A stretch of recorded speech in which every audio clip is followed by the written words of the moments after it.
दोस्तों, स्वागत है आपका न्यूज निवारण टीवी पर। मेरठ में समाजवादी पार्टी के जिलाध्यक्ष विपिन चौधरी ने अपनी ही पार्टी के नेताओं को लेकर कुछ ऐसे शब्द बोले हैं जिसको लेकर अब समाजवादी पार्टी में अंदर खाने बवाल खड़ा हो गया है। इस बयान की आलोचना हो रही है। खासतौर से अगर बताएं इस बारे में तो समाजवादी पार्टी की एक बैठक पार्टी कार्यालय पर हो रही थी। इस दौरान पार्टी के जो संगठन के लोग हैं या इस वर्तमान के विधायक हैं वो नहीं पहुंचे, जिसको लेकर के जिला अध्यक्ष जो विपिन चौधरी है वो आग बबूला हो गए। और पार्टी में उन्होंने कहा कि ऐसे लोग हैं जो पदों के लिए है, जो दिल्ली और लखनऊ के लिए है खाली, वो पार्टी के प्रोग्रामों में नहीं पहुंचते। और आखिर में उन्होंने चोर शब्द तक का इस्तेमाल कर लिया। हालांकि इस बात को लेकर के पूर्व कैबिनेट मंत्री शाहिद मंजूर क्या कुछ कह रहे हैं सुनाते हैं आपको एक छोटे से ब्रेक के बाद। लेकिन आप ये सुन लीजिए कि क्या कुछ बोल रहे हैं विपिन चौधरी जिला अध्यक्ष, आपको सुनाते हैं। और जो सबसे बड़े चोर है वो सबसे बड़े नेता है। कहाँ है तुम्हारे राष्ट्रीय महासचिव, कहाँ है आपके राष्ट्रीय सचिव, कहाँ है आपके तीनों विधायक? शेर का बच्चा हूँ, ना डरा कोई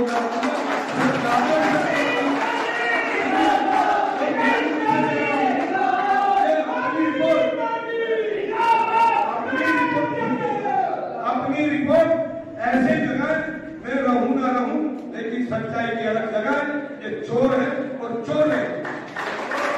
दोस्तों, क्या कुछ इन्होंने बोला है आपने सुन लिया है। लेकिन अब शाहिद मंजूर इस बात को लेकर क्या कुछ कह रहे हैं, देखिए हमारी ये रिपोर्ट सीधे 1-to-1 शाहिद मंजूर के साथ, जो कि पूर्व कैबिनेट मंत्री है और समाजवादी पार्टी के कद्दावर नेता है। सुनिए जरा। Prem hospital and modular test tube baby centre पिछले 30 वर्षों से निरंतर आपकी सेवा करते हुए अब और भी बेहतर रूप में बिजली बम्बा बाईपास पे भी state of the art infrastructure, 24 घंटे इमरजेंसी एवं ICU, gynaecology, obstetrics, laparoscopic surgery, laser surgery, cosmetic surgery, infertility, paediatrics, NICU, trauma आदि एडवांस्ड सुविधाओं के साथ कैशलेस सुविधा उपलब्ध है। Prem hospital, inspiring healing, empowering lives, near Shoprix mall, Bijli Bamba bypass, Meerut. दोस्तों, स्वागत है आपका न्यूज निवारण टीवी पर। इस वक्त हम मौजूद हैं पूर्व कैबिनेट मंत्री, वर्तमान में विधायक, समाजवादी पार्टी के कद्दावर नेता शाहिद मंजूर साहब के पास। इस वक्त चुनाव का वक्त आ चुका है और ऐसे में तमाम जो पार्टियां हैं एडी चोटी का जोर लगाकर त्रिस्तरीय चुनाव में जुट गई है। लेकिन कई कंट्रोवर्सी भी लगातार पार्टियों को लेकर हो रही है। समाजवादी पार्टी की अगर बात कर लें तो समाजवादी पार्टी गठबंधन के साथ इंडिया अलायंस में आई और उत्तर प्रदेश ही नहीं देश की दूसरे नंबर की पार्टी बनी। लेकिन अब चुनाव भी सर पर है और ऐसे में तमाम जो दावे और वादे सरकार की तरफ से किए जा रहे हैं, विपक्ष होने के नाते समाजवादी पार्टी उनका बखूबी जवाब देती है और सवाल भी करती है। सदन से लेकर सड़क पर विपक्ष की भूमिका में कांग्रेस और समाजवादी पार्टी मौजूद है। लेकिन इस वक्त हम शाहिद मंजूर साहब के पास पहुंचे हुए हैं, कैबिनेट मंत्री हैं, तो इनसे सवाल जायज है। सर, सबसे पहले मैं जानना चाहूंगा, जिस तरीके से उत्तर प्रदेश सरकार लॉ एंड ऑर्डर को लेकर तमाम दावे और वादे करती है, लॉ एंड ऑर्डर व्यवस्था बेहतर है, सबसे पहले आप क्या इस पर प्रतिक्रिया देंगे, क्या कहेंगे जो लॉ एंड ऑर्डर की स्थिति है इस वक्त?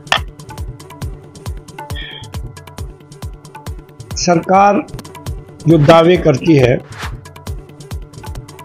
वो दावे अगर सच्चाई की कसौटी पर जमीन पर पूरे हैं तो सरकार के दावों को सही माना जाएगा। और अगर सरकार दावे करती है और वो ज़मीन पर सच्चाई पर ठीक नहीं है तो वो ऐसे दावे खोखले दावे होते हैं। कानून व्यवस्था की स्थिति की अगर बात करी जाए, कई जगह अखबारों में पढ़ने को मिला कि थाने में रेप हो गए, महिला अपराध में कई जगह बात हुआ कि वो लड़की के साथ में बदतमीजी बदसलूकी हो गई। कई जगह जो बात आई थी,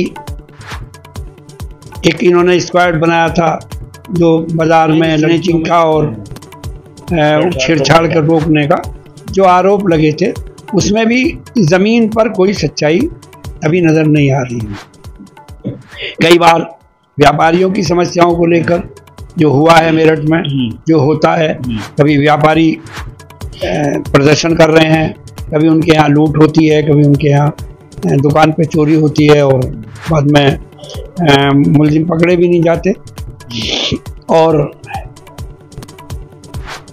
सड़कों पर भी आप रोज़ाना देखें, बसों पे देखें, टोल प्लाजा पे देखें, जहाँ मौका लगता है मुझे नहीं लगता कि अभी कोई कानून व्यवस्था की स्थिति में कोई सुधार हुआ हो। जब से योगी वन सरकार आई है तब से लेके अब तक हजारों जिनको तथाकथित ये बतलाते हैं कि ये क्रिमिनल्स हैं, उनकी टांगों में या उनके एनकाउंटर में हुए हैं, लेकिन उसके बावजूद भी घटनाओं में कमी नहीं है। तो ऐसा नहीं है कि सरकार जो कह रही है वो सच्चाई हो। सच्चाई यहाँ दूसरा सवाल ले लेता हूँ। सच्चाई इसके विपरीत है। आजकल जो देश की मीडिया है जिसका काम सच्चाई को उजागर करना है, जो चौथा स्तंभ है, वो स्तंभ अपना सही तरीके से काम करना शुरू करे तो रोजाना की घटना इतनी हो रही है कि और कोई काम करने की बात ही नहीं। आपका कहना यह है कि आपके जो सरकार का वक्त रहा तब मीडिया ने दिखाया, अब वो मीडिया नहीं दिखा पा रही है। अब मैं कोई घटना होती थी तो सीधी सरकार पे और हमारे नेता के नाम से उसको जोड़ दिया जाता था। अगर रेप की घटना हुई तो हमारे माननीय मुख्यमंत्री जी अखिलेश यादव जी की फोटो आती थी, सरकार की आती थी।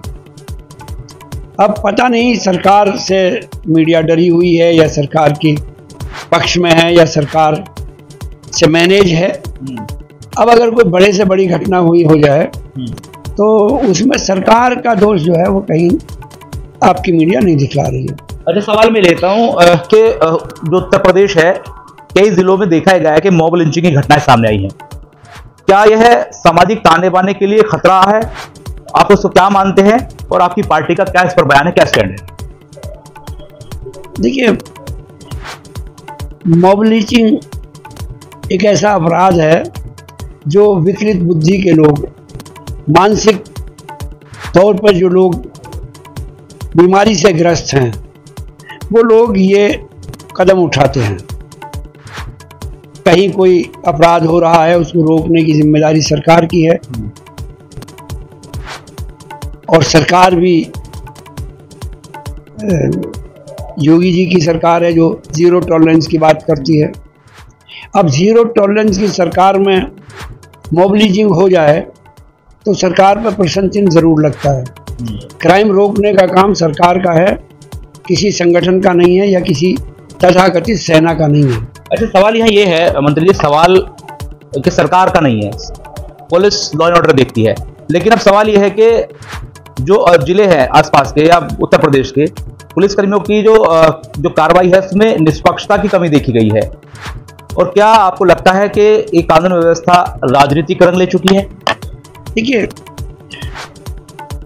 राजनीति, पॉलिटिकल पार्टी, राजनीतिक दल, एमपी, एमएलए, ये अलग चीज़ है। ये आते जाते रहते हैं, बदलते रहते हैं, बदलते रहते हैं, सरकार आती है, सरकार जाती है, लेकिन जो हमारा कार्यपालिका है वो तब्दील नहीं होती। एक बार जो डीएम हो गए, एसएसपी हो गए, ये रिटायरमेंट तक आईएएस रहेंगे, आईपीएस रहेंगे। एमपी एमएलए नहीं है कि एक चुनाव में हम हार जाएंगे, दूसरे चुनाव में जीत जाएंगे, हमारी जगह कोई और आ जाएंगे, उनकी जगह कोई और आ जाएंगे। ऐसा नहीं है। मेरठ में जिलाधिकारी की जगह जिलाधिकारी आएंगे, एसएसपी की जगह एसएसपी आएंगे। इन्हीं की जिम्मेदारी है कि वो ऐसी घटनाओं को रोकें और ऐसी कहीं अगर कोई घटना हो रही है तो उस पर सख्ती से नियंत्रण करें।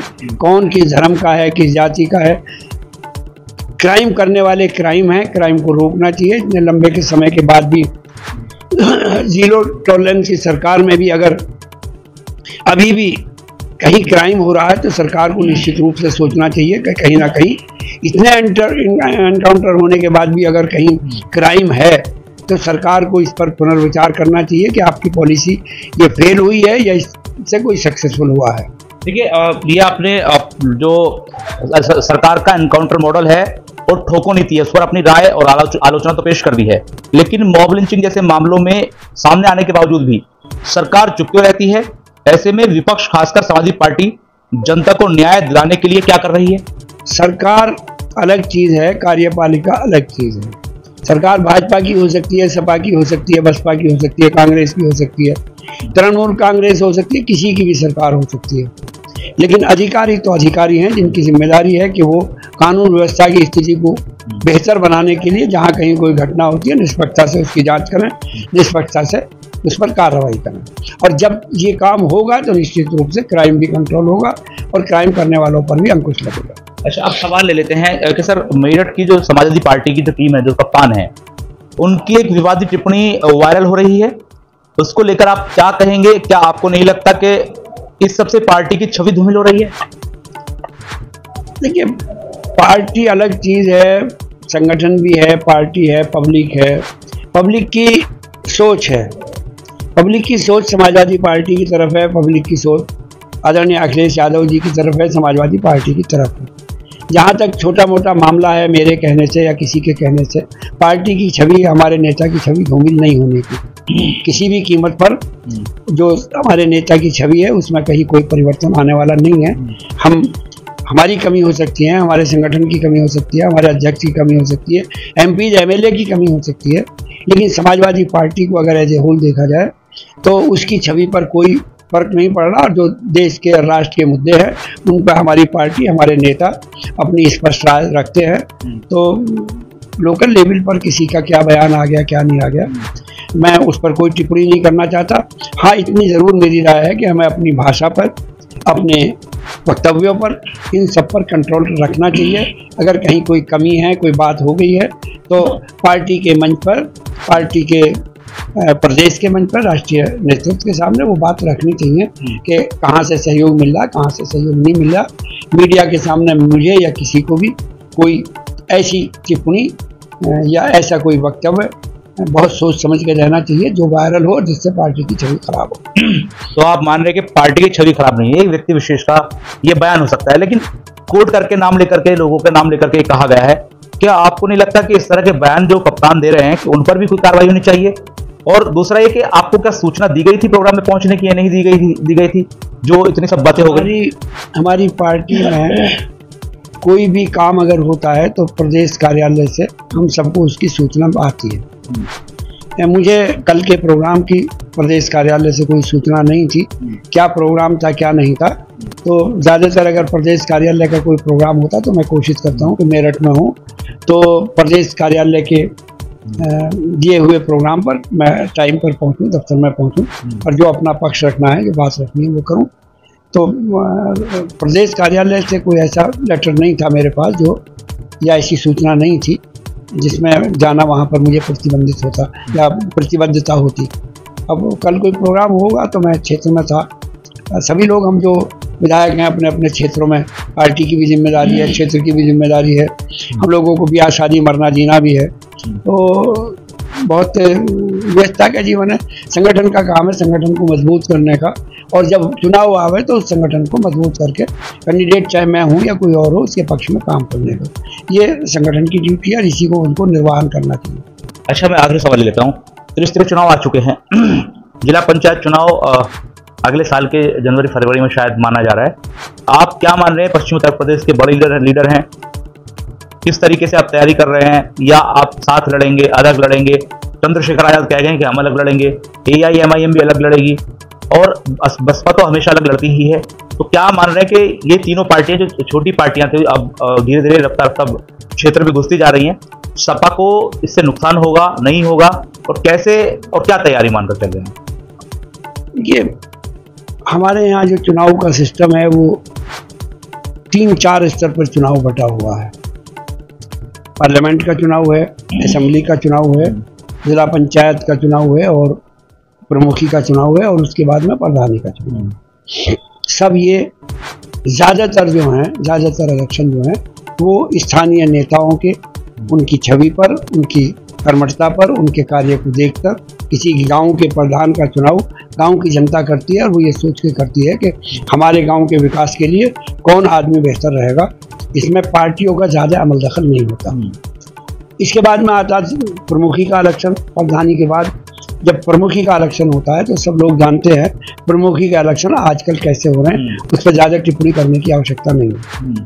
जिला पंचायत का इलेक्शन है जिला पंचायत के इलेक्शन जैसे हो रहे हैं चेयरमैनी के, वो सब जानते हैं, वो कोई शासन हो कोई प्रशासन हो, सरकारों का बड़ा उसमें अमल दखल रहता है। जहाँ तक उनके मेंबर्स के चुनाव का है, उसमें भी वो स्थानीय लोग चुनाव लड़ते हैं, किसकी छवि क्या है, क्षेत्र की समीकरण क्या है, किसका क्या जातीय समीकरण है, सारी बातों को देखकर चुनाव तय होता है। और चुनाव अब तक ऐसे ही होते आए, आगे को भी ऐसे ही चुनाव होंगे।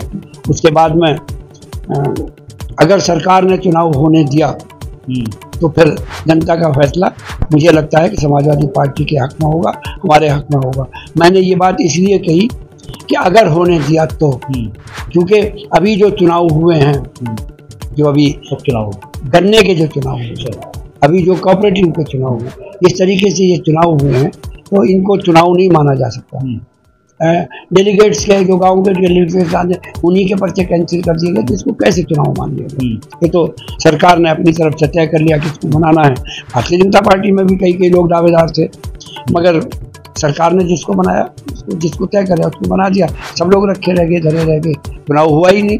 अगर चुनाव निष्पक्षता से होगा, ईमानदारी के साथ होगा, तो समाजवादी पार्टी लोकल इलेक्शन में ग्राम समाज और जिला पंचायत और ब्लॉक पंचायत राज चुनाव में हम लोग निश्चित रूप से सारी पार्टियों से बड़ी पार्टियों को उभरेंगे। लेकिन सर ये सेमीफाइनल मानकर चल रहे हैं, हर एक व्यक्ति जो जानकार है राजनीति को कह रहा है ये सेमीफाइनल है।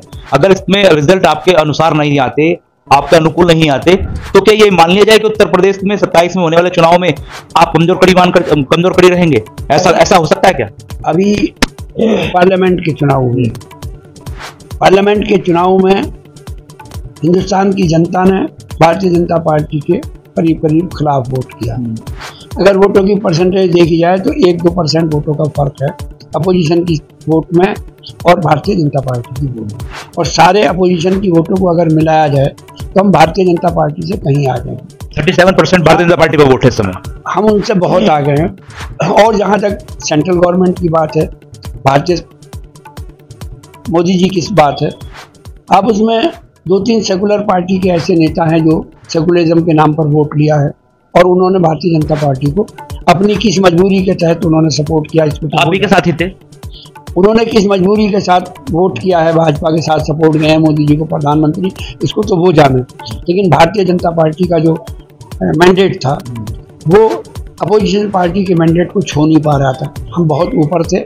अब ये लोग अगर गठबंधन ना करते तो आज भी अगर वो गठबंधन के जो घटक जो समाजवादी जो सेकुलर पार्टी के नाम पर, सेकुलरिज्म के नाम पर चुनाव लड़के बीजेपी के साथ हैं, अगर आज भी वो उनसे अलग हट जाए तो भारतीय जनता पार्टी की सरकार नहीं बनती। जो सरकार बनी है ये उन्हीं सेकुलर पार्टी और उन्हीं सेकुलर वोटों के बल पर ये सरकार बनी है, जिसमें आज मोदी जी सरकार चला रहे। 37% वोटर्स या परसेंटेज कह सकते हैं भारतीय जनता पार्टी के पास है, बाकी सब आप हैं। उसके बावजूद भी आप ज्यादातर जो है राज्यों से भी गायब हैं, केंद्र से भी गायब हैं। ऐसी कौन सी रणनीति है भारतीय जनता पार्टी के पास कि 37% वोटों पर प्रधानमंत्री बना लिया और बहुत सारे स्टेटों के अंदर जो है उन पर मैंने ये बात कही,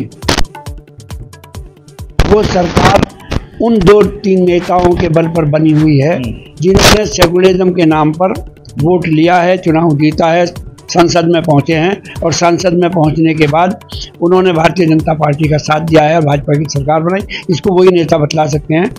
देश विपक्ष होने के नाते क्या आप ऐसे नेताओं को बेनकाब नहीं करेंगे? देश की जनता ने अपना मैंडेट दिया था, भारतीय जनता पार्टी के खिलाफ दिया था, और जहां तक ऐसे लोगों के खिलाफ कार्रवाई की बात है तो ये जनता सब देखती है, जनता जब जान रही है। आने दीजिए चुनाव, जो सेकुलर पार्टी के लोग हैं वो निश्चित। विपक्ष भी बेनकाब करेगा नहीं? विपक्ष तो बेनकाब कर ही रहा है, बार बार कह रहा है। जो राष्ट्रीय विपक्ष है वो भी कह रहा है, जो प्रदेश में हमारे नेता हैं वो भी उन लोगों को कह रहे हैं। भविष्य में अगर कोई अपना साथी फिर धोखा दे दे तो कैसे बचा जाएगा? ये तो सर इकोसिस्टम परितंत्र चल रहा है। जो आज की स्थिति है, राजनीति बल्कि समाज में जो गिरावट आई है, अब उसमें क्या होगा उसको कुछ भी कहना जो है वो संभव नहीं है। समाज में जिस तरीके की सोच और गिरावट है, विचारधारा से लोग जितना भटके हैं और विचारधारा की राजनीति से जितना अलग हटे हैं, आप उस पर भी निगाह डाल लो। जब समाज में गिरावट आई है उसी के हिसाब से हम सब लोग MP MLA भी बनते हैं, उसी के हिसाब से हमारा पार्टियों का अदलना बदलना और पार्टियों को छोड़ना और दल बदल करना जो है सब उसी पर डिपेंड करता है। लेकिन गाहे बगाहे जनता ठगी जाती है। हमारे पड़ोस में ही सिवाल खास विधानसभा है, पब्लिक ने वोट दिया कि भारतीय जनता पार्टी को हराएंगे, गोद में जाकर बैठ गए। सर आप टिप्पणी करें ना करें लेकिन जनता जानती है। देखिए, डिसीजन पार्टी के नेता लेते हैं, पार्टी के जो कार्यकर्ता हैं, विधायक हैं, MP हैं, वो निर्णय नहीं करते।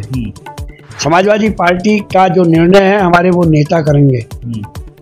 वो किससे गठबंधन करेंगे, किसको छोड़ेंगे, ये उनकी बात है, वो अपने आप देखभाल के करेंगे, सोच समझ के करेंगे। क्या प्रदेश के हक में है, क्या देश के हक में है, क्या पार्टी के हक में है, इसका डिसीजन हमारे नेता करते हैं। फिर जनता को कैसे मुंह दिखाया जाएगा सर? वो हमारे नेता करते हैं। ऐसी हर पार्टी के हैं। लोकदल का डिसीजन उनके किसी MLA के हाथ में नहीं है, उनके हाथ में नहीं है कि उनका नेता किससे गठबंधन करे। वो एक पार्टी के सदस्य हैं, उनका नेता ने जिस पार्टी से गठबंधन किया वो उसके पास साथ चले गए। ये ज़रूर है और मेरा ये मानना और सोचना है कि हमें अपनी व्यक्तिगत राय भी अपने नेताओं के सामने निश्चित रूप से रखनी चाहिए।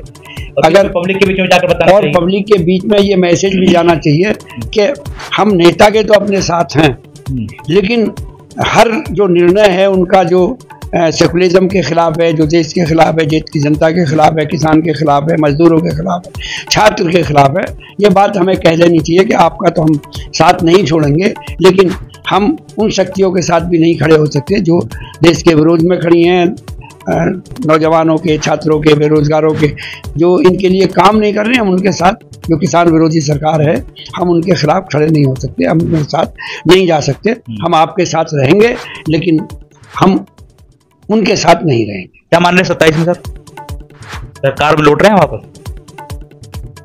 देश की जनता की जो इस टाइम स्थिति है देश की, जब से ये कश्मीर का घटना हुई है, पहलगाम की घटना हुई है, लोगों के मन में ये चीज़ ज़रूर है कि विदेशी लोग, आतंकवादी लोग नाम पूछ के, कपड़े उतरवा के, पहचान करके घंटों नंगा नाच करते रहे। तो ये सवाल ज़रूर लोगों के मन में है कि आखिर इस बीच में हमारी सेना, हमारी BSF, हमारी CRPF, हमारी रॉ, हमारी CBI, हमारी CID या हमारे प्रदेश की पुलिस, आखिर वो इस 50 मिनट में क्या कर रही थी जिसमें ये नंगा नाच नाचा गया और हिंदू मुसलमान के नाम पर लोगों को शहीद किया गया, पिछान कर करके मारा गया। आखिर हम कहाँ थे देश की जनता में और हम जैसे लोगों के मन में और दिल में ये सवाल ज़रूर है कि आखिर हम 50 मिनट तक ये नंगा नाच होता रहा और हम ऐसे आतंकवादियों को ना पकड़ पाए और ना उनका जवाब दे पाए, ना हम उनको मार पाए। तो निश्चित रूप से देश की जनता के मन में ये सवाल ज़रूर है। और क्या इस सवाल को लेकर के चुनाव में विपक्ष को फायदा होने वाला है क्या? अब विपक्ष और देखिए, देश अलग चीज़ है, सत्ता अलग चीज़ है। हम किसका फायदा होगा, किसका नुकसान होगा, मैं इस बात पर नहीं जाता।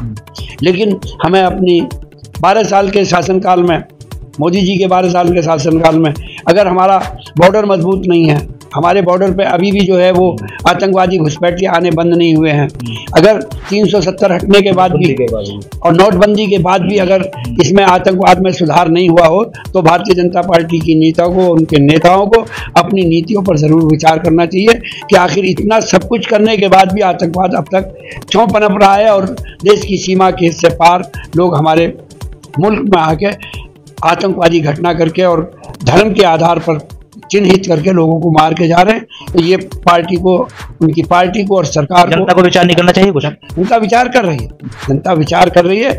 जनता, ऐसा नहीं है कि अगर नेशनल चैनल जो हैं वो या नेशनल अखबार जो है अगर इन बातों को ना लिखे, तो सोशल मीडिया भरा पड़ा है जो लोग सवाल कर रहे हैं। इन बातों पे ज़्यादातर लोग विचार कर रहे हैं, बात आ रही है लोगों के सामने। तो 27 में वापसी माने?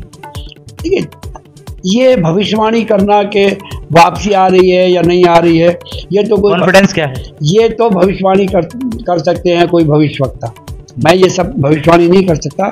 जनता का मूड, किसानों का मूड, मजदूरों का मूड, महिलाओं का मूड, उनका मूड, जो लोग बिजली के नाम पर, पानी के नाम पर, जो लोग कानून व्यवस्था के नाम पर, जो लोग गड्ढा मुक्त सड़क के नाम पर जो लोग ठगे जा रहे हैं, वो निश्चित रूप से डीजल और पेट्रोल का और गैस का आम जनता जो है वो बिजली का, इनसे सबका जवाब जरूर लेगी। और जवाब लेने का वक्त 2027 है।